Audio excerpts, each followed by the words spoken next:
Eu acho que tudo isso vai ser uma coisa de transformação do personagem, né? Que a gente chama de arco. Então a gente pode ver leves mudanças já nesse episódio. Ela usa a dor do Theo, a raiva que ele tem, a vontade que ele tem de se vingar, de querer ir pra cima dos orcs, né? Fala galera, bem-vindos a mais um Na Cena. Eu sou Gui Ferraro e hoje iremos falar sobre Anéis de Poder, episódio 7, The Eye, o olho.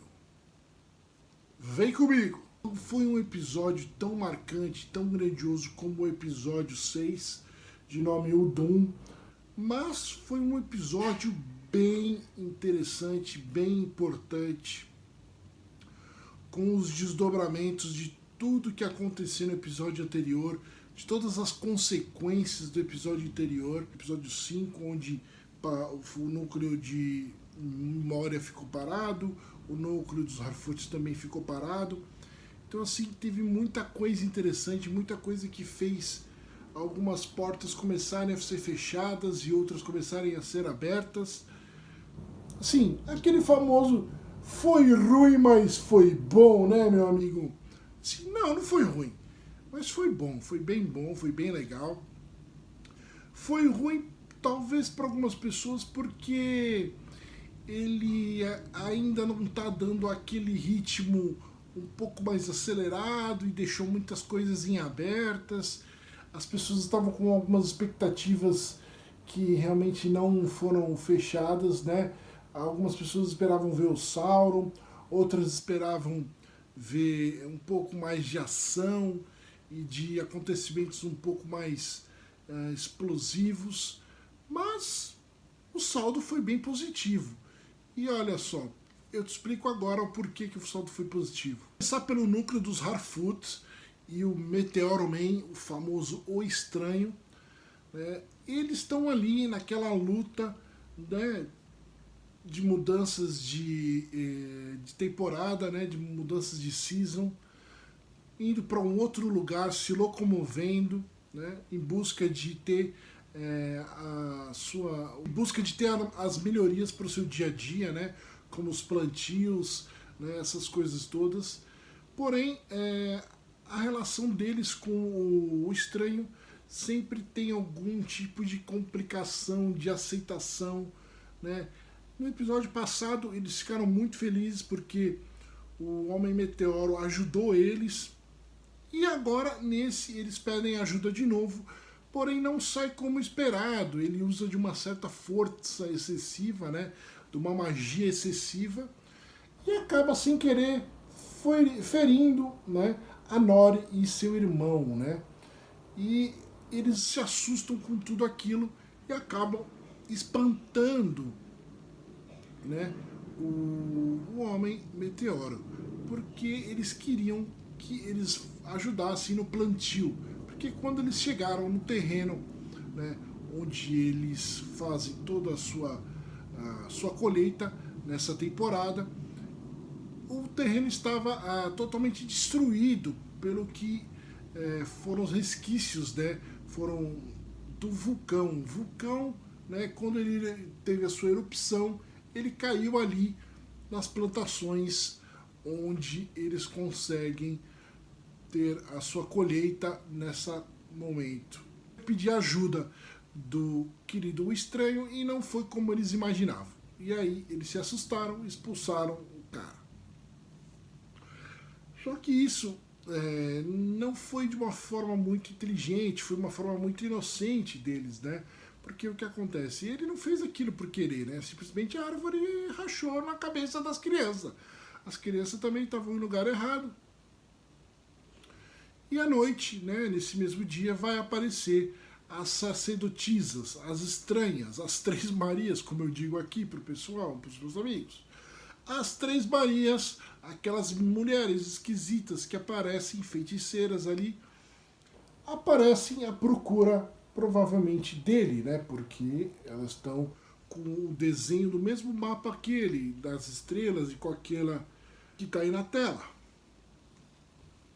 E estão atrás dele, do estranho, A Nori tenta enganar elas dizendo que ele foi para um lado que ele não foi, né? E elas rebeldemente, mostrando que são personagens muito de espírito maldoso, acabam meio que assustando a Nori e seu pai aparece para defendê-la e elas acabam destruindo toda a colheita deles desse mês, né?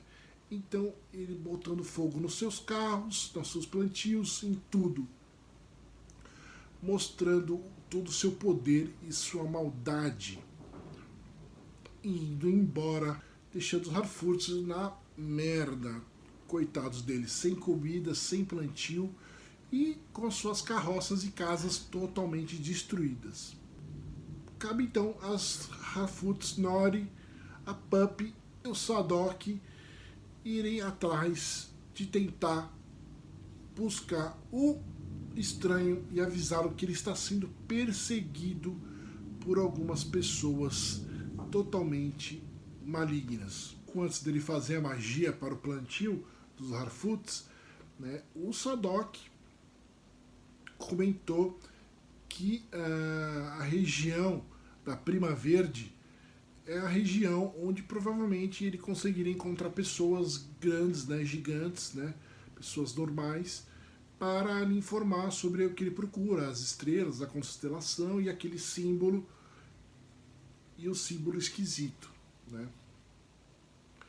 E ele então parte para essa região e eles vão atrás logo depois. Eu olho esse símbolo e imagino que ele é muito parecido com o símbolo do Sauron, como vocês podem ver aqui na tela. Esse símbolo, se você olhar, eles têm o mesmo design, né? Semelhante. Para mim, é o mesmo símbolo, só que feito de maneira um pouco diferente, desalinhada, tá? Então, eu imagino aqui, teorizando, que ele é confirmação, né? Vai ter a confirmação em breve de que ele é um Istari, né? Que é um Maia em forma de mago que veio para tentar ajudar nessas terras do sul, né? Onde a Galadriel previu aí pelo esse símbolo, esse mapa, que é o lugar onde Mordor está tentando dominar, né? Então eu acho que ele foi enviado para fazer alguma coisa nesse lugar, para tentar conter as forças inimigas, com que elas se prolifique nesse ponto e transforme ela em um terreno maldito, né? Porém, a gente já sabe que isso não vai dar certo, né? Que isso não deu certo. Então, essas Três Marias que estão atrás dele, né? Essas sacerdotisas, né? Que a gente sabe que uma delas tem poder com o fogo, né? Controla o fogo. Elas também carregam esse símbolo dele, né? Também estão indo para lá, ou estão indo para evitar que ele vá para lá. Então, assim, eu acho que elas precisam evitar que ele vá para lá, ou elas têm que ir para lá, né? E ele tem essa missão de tentar conter as forças malignas de lá, e por isso ele seria ou o Mago Azul ou o Gandalf em formato Maia, porque ele era o chamado Oromé, né? E aí ele iria uma primeira vez para a Terra-média para tentar fazer alguma missão ali, e depois ele voltaria em forma de Gandalf, tá? Então seria um dos Magos Azuis ou o Gandalf em forma de Oromé. Agora, no núcleo de Khazad-dûm, o plot do Elrond e do Durin IV parece um pouco meio redundante, parece se repetir, né? Porque eles vão lá, tentam fazer alguma coisa, um aliado, e o rei fica na mesma, não quer, não quer, e acaba cedendo. Agora não cedeu, então fica sempre essa coisa de ele ter que brigar com o pai, fica meio, porra, o pai também é um turrão, chato pra caralho, não ajuda porra nenhuma, agora tá com uma ganância de querer só o Mithril para eles, e ao mesmo tempo ele não quer que perder o povo do anão, os povos anões, botando ele em risco para extrair o Mithril, para fazer essa colheita de Mithril, essa extração. Então já mostra essa ganância dos anões, né, de quererem o poder só para eles, de não quererem ajudar os outros povos, né, um povo bastante turrão, teimoso. Então é interessante, deu um toque um pouco maior, mas de certa forma ficou um pouco meio repetitivo, ao menos para mim, não sei se para vocês. Né? A amizade do Elrond e do Durin IV continua muito encantadora, os dois continuam dando shows de interpretação, né? O texto entre eles é o texto mais refinado da série, é o texto mais homogêneo, tá? Mais bem escrito, esse arco de Durin em Moria com o seu amigo Elrond, né? E é interessante ver também, né, toda essa relação dos anões, né, de poder, como eles lidam com essa situação, né, e como o Durin vai conseguir ter essa transformação e poder usar o Mithril mais para frente, né. Essa parte da adaptação da história do Mithril, muita gente não está gostando, mas eu gostei bastante, eu achei bem interessante, né, bem relevante, né, dá uma força de poder para o Mithril maior ainda do que já era, dá uma força de urgência para os elfos, né, que eles precisam daquela energia, daquela força, daquele tesouro para poder se restabelecer na Terra-média, né, deixa eles um pouco mais humanos, né, um pouco mais com dilemas, o que é também bem interessante. Diz-me, para terminar com uma das minhas teorias, né, como eu não pensei isso? Como eu não pensei que o Balrog, que está lá embaixo em Moria, era o Balrog da lenda, né? Da lenda da Mithril, né? Do elfo que luta com o Balrog e que cai o raio, né, na árvore, e etc e tal, e faz o Mithril. Era muito simples pensar que esse é o Balrog que está lá escondido lá embaixo, dentro da masmorra de Moria, né? E não o Homem Meteoro se transformar num Balrog. Né? Era muito simples e eu não pensei nisso. Durante o episódio eu me toquei e aí se confirmou. Mas até chegar no episódio eu não pensei nisso. Eu acho que ninguém pensou porque eu não vi ninguém falando sobre isso. Né? Então, assim, bem legal, bem prático, né? Bem simples. E agora acho muito difícil a gente ver o Balrog de novo, talvez demore um tempo ainda, né? Até porque o que parece que protege os anões do Balrog, né? O que deixa ele lá embaixo totalmente sufocado é a Mithril, né? Porque a Mithril é a luz, é uma energia do bem.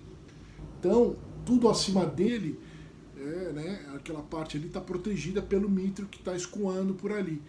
Então ele não consegue ter força para sair dali. Né? Ele está ali reduzido, né, e preso.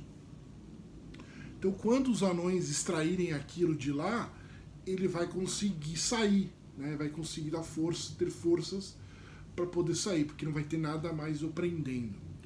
Né? Isso eu achei bem interessante de ser refletido, pensado, né? Foi do meu irmão, o Thiago, que refletiu, pensou sobre isso e me passou essa ideia e eu concordei com ele. Um abraço aí. Então foi bem legal. Eu queria que vocês deixassem também as teorias de vocês, as ideias de vocês sobre esse episódio, sobre os outros episódios. Então ficou bem legal. Já começamos então a ter alguns desdobramentos sobre algumas teorias, né, e alguns fechamentos de algumas coisas que os fãs estavam querendo saber, o porquê, o que, o quando, como, essas coisas assim. né? E uma delas era a questão do Balrog, está bem fechadinho aí. A Galadriel, como a personagem principal, ela que lidera toda os arcos da série, basicamente, né? O arco principal da série, né? Digamos assim, né? Que é a busca por Sauron, a luta, a grande luta contra o Sauron. Ela que vai de povo em povo, em núcleo, para poder fazer essa. E aí, galera? Ela é a emissária da notícia, né? É o cientista que está avisando que alguma coisa vai acontecer, né? E que ninguém ouve até com que tenha provas, e agora teve provas lá com o exército de número nas Terras do Sul.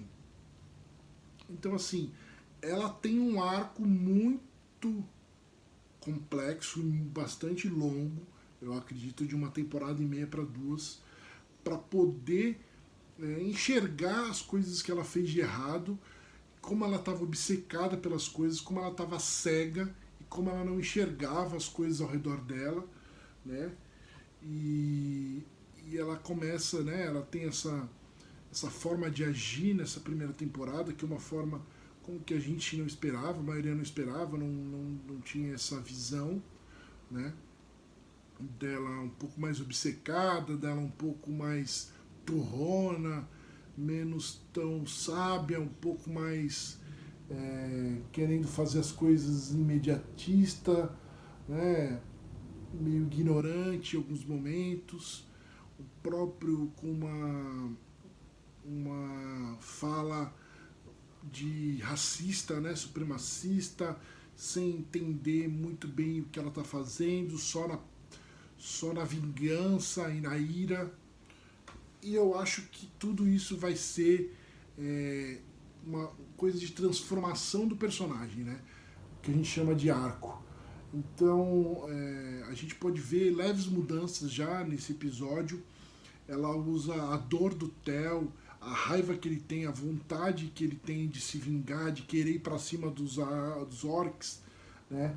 Eles se juntam ali em busca de procurar as famílias, procurar o pessoal de Númenor, e vão tendo uma conversa muito relevante e vai dando uma reflexão na Galadriel, porque ela vai se espelhando naquele sentimento daquele menino, daquele garoto, né? Eles vão conversando sobre as coisas, sobre a situação, sobre a luta, né? Sobre a transformação das coisas, e ela vai vendo, né? Ela ali, naquele lugar dele. É bem interessante. Inclusive, ele fala sobre a perda, né? Se ela já perdeu alguém. Ela fala, enfim, sobre o Celemor, que é o marido dela, fala que perdeu o irmão dela. Ela fala que ela tá casada e que ele sumiu, que ela não conseguiu ver mais ele. Porra, Galadriel, você foi atrás do Sauron e esqueceu de ver o seu marido, procurar o seu marido. Ninguém falou pra ela onde ele tá, ninguém fala nada, ela não foi atrás do marido. Isso ficou muito paia, ficou jogado, não curti. Eu achei que podiam ter falado de uma forma melhor, porque ela ter largado o marido, esquecido assim, tipo, whatever, meu marido. Ficou meio bizarro, mas tudo bem, releva. O importante é que ela tá casada ainda, eles mencionaram, então eles devem se reencontrar em algum momento, mais pra frente ter a filha dela, que é a mãe da Arryn, né? A esposa do Elrond no futuro. Tudo bem. Aí temos a relação dela com o Halbrand, né? Que é interessante também. Nesse episódio não teve nada, mas podemos falar sobre o Halbrand, esse cara que tudo indica agora que é o Sauron, né?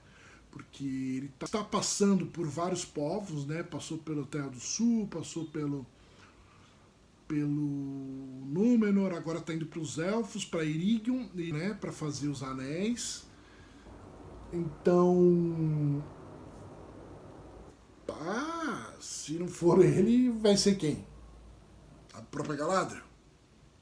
Então, assim, aquele brasão lá que liga ele aos reis é muito paia, né?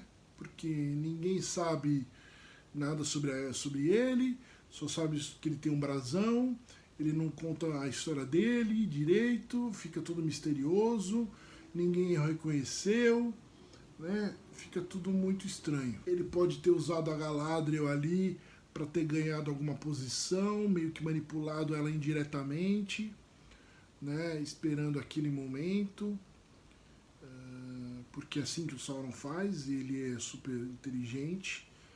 Ele aparece machucado, ninguém viu que ele se machucou, como ele se machucou, né? Ele pode ter feito aquilo para poder ou voltar para Númenor ou ir para tentar pensar em conhecer os elfos, né? Ele tá ali se esgueirando, né?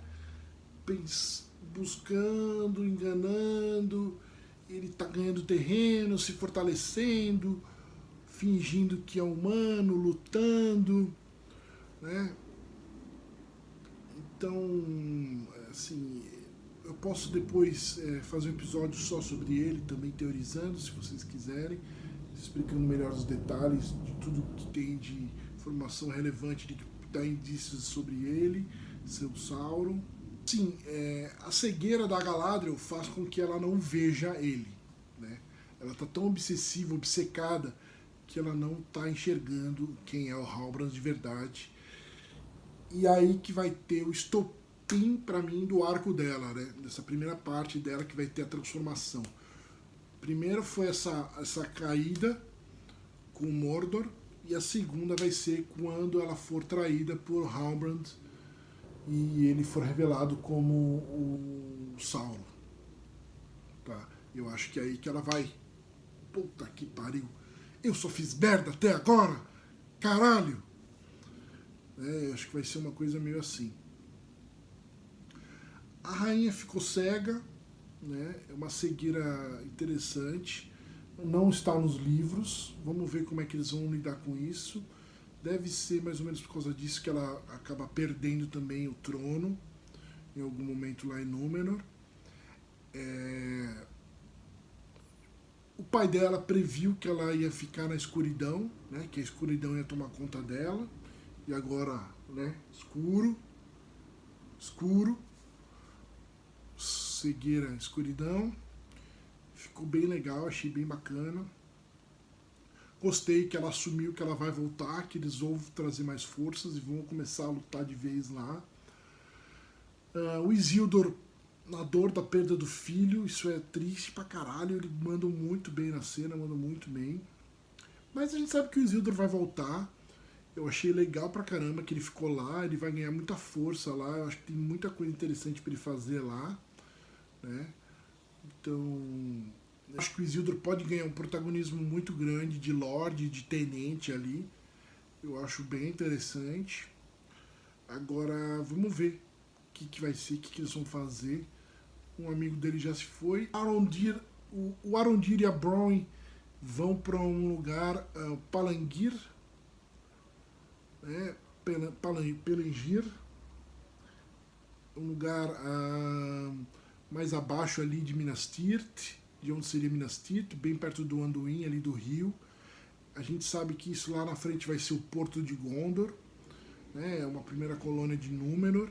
Será que é ali que está o Anarion, o irmão de Isildur? Isso é bem interessante de ver. Tomara que ele esteja por ali, ia ser bem legal. Já começam a criar forças e laços e terreno, e começar a criar Gondor e Arnor, né? Será que Isildur também vai para lá? Vamos ver. Arondir, a Bronwyn e o Tel. O Tel eu gostei muito dele, desse episódio, achei bem bacana, mostrando uma força, uma liderança. Ele provavelmente deve se tornar um lorde ali, um rei de alguma terra ali, e eu acredito que ele possa vir a ser o rei dos exércitos mortos lá na frente. De fazer um pacto com Isildur, né, de lutar, o Isildur ou o Elendil, no caso o Elendil, né, que é que tem a espada, e aí ele acaba não realizando. Então eu acho que também é um arco bem interessante para se ver se confirmar esse arco do grande líder dos exércitos dos mortos que ajuda o Aragorn em O Senhor dos Anéis, O Retorno do Rei.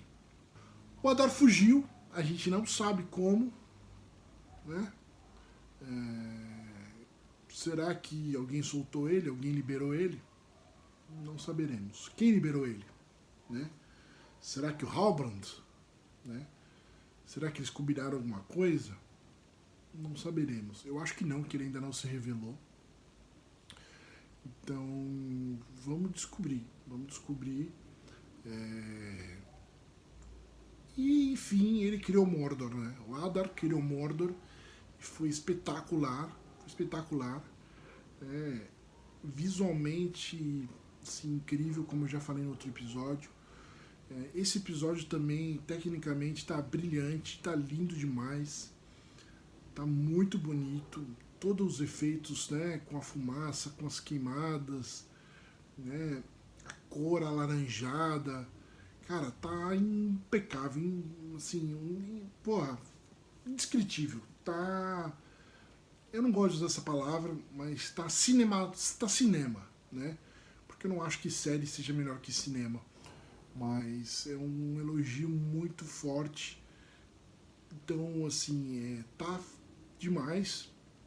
A Charlotte, a diretora, ela sabe posicionar a câmera, ela sabe fazer planos belíssimos, ela sabe como filmar os detalhes, né, filmar o drama, filmar a luta.